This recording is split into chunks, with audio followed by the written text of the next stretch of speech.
So good morning. I was going to tell the group who I am, but here I am. Unfortunately, Rich Shalhas can't be here this morning.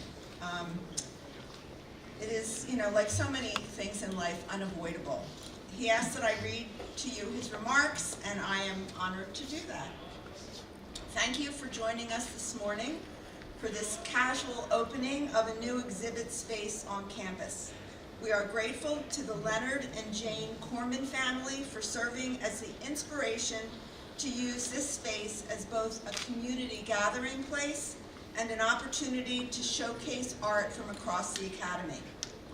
Today's inaugural exhibit, We Were There and We Are Here, is a beautiful creation from Gabrielle Russomagno, 1760, inspired by a year's worth of conversations we had regarding the legacy of George Washington and his family at GA. Specifically, the commission was to create an installation to spark a visual dialogue with the grand portrait of our first president found in the head of school office and displayed here on the easel. Washington's adopted son, George Washington Parke Custis, was a student at GA during the brief window of time when Philadelphia served as the nation's capital. During this time, the Washington family carefully navigated the laws of the land to maintain ownership of their slaves from Mount Vernon, whom they brought to Philadelphia but regularly returned to Mount Vernon so that they would not become eligible for freedom in the North. When Martha Washington's slave, Ona Judge, managed to escape during their time in Philadelphia, Washington then attempted to circumvent the nation's laws in order to coerce her return to Mount Vernon. As a school, we have been proud of Washington's legacy at GA for over 200 years. As a school, we now take a significant step forward in ensuring we are sharing the whole legacy with our students and community and what was going on behind the scenes while Washi attended GA.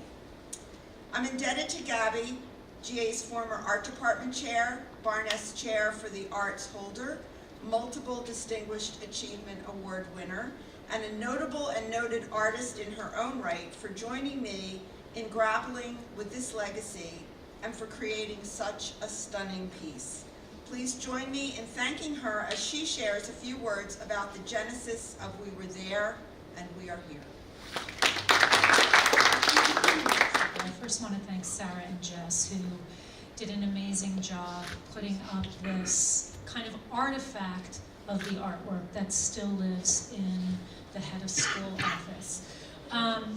It's really interesting when you are commissioned to do any work of art, because one of the things that you're really struggling with is place, where it's going to live, who's going to see it, what is the culture of that place, what are you trying to do in the commission, what is the content expressed, and also what are the larger socio-political points of commentary that you hope that the artwork will generate. And in a school system, or a school setting rather, that gets even more complicated because not everyone has the same point of entrance into art. So if this were in a gallery, for example, or a museum, most of the people who frequent those places often have some larger context for how you see art and how it's made and maybe what it may mean.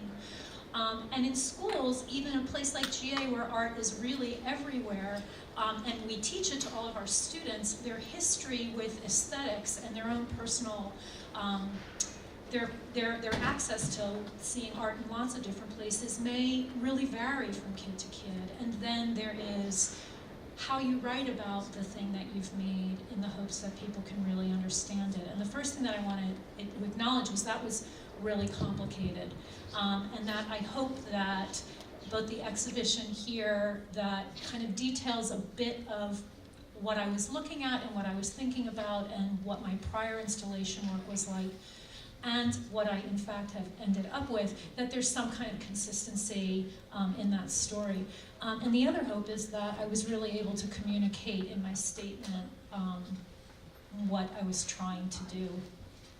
So I want to give you a little window into the conversations that Rich and I had over the year, which we're incredibly aligned in both of our respect for what art can convey, but also politically what needs to be said. And the Washington story is a complex one indeed, and not unlike a lot of the stories of privileged people and important people from that time in our history. And yet I didn't really want to make a work of art that spoke to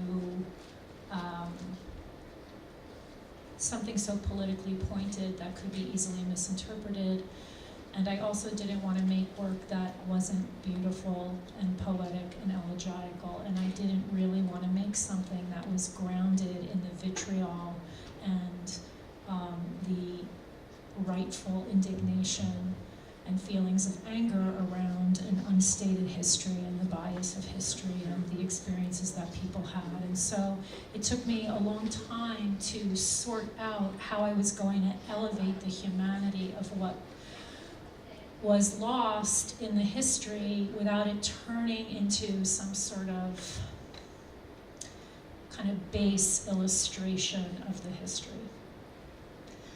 And my initial instinct when Rich said, I want to have a conversation about this through art, the first thing I said was, I think we should just place a shroud over the portrait, call it a day, and put a really interesting plaque next to it as to why it's a funerary piece. And that was really kind of cool for about a minute until we unpacked it and thought maybe that's not the most intelligible way to go with the telling of the story. Like, it would be a provocative art moment, but maybe wouldn't be so easily accessible.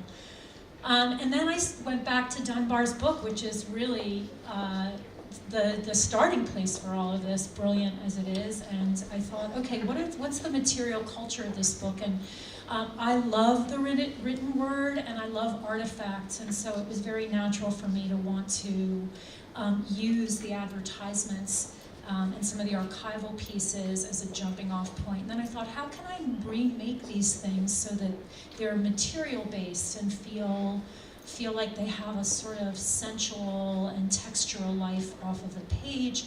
And I was thinking about printing on silk, and I was thinking about building alphabets from gravestone rubbings that I could sort of construct into a quilt. And the more I went down the road, the more I thought, this is all great, but it still doesn't give a face to the people who weren't, allowed access into our history books. And so I'm a big fan of Carol Walker's. She's an amazing African-American artist who has worked with the silhouette, making huge murals in the silhouette form. And then I thought maybe there's a way I could actually remake these artifacts so they might feel real.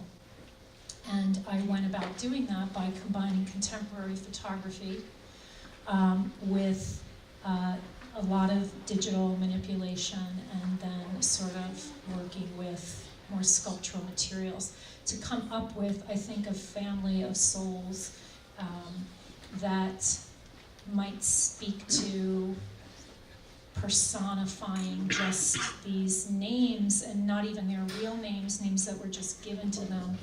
So at the end of the day, we went with this silhouette project because it was my hope that giving a name and a face to these kind of ghosts in a way might root them more concretely, even though they're fictionalized. And so I do think that there's something about fiction that speaks to truth, and when you can reverse engineer history, it's all we kind of can do. And so that's sort of what I was thinking about. I really invite you to see it in Mr. Schellhaus's office. The piece is a little bit smaller, a little more intimate.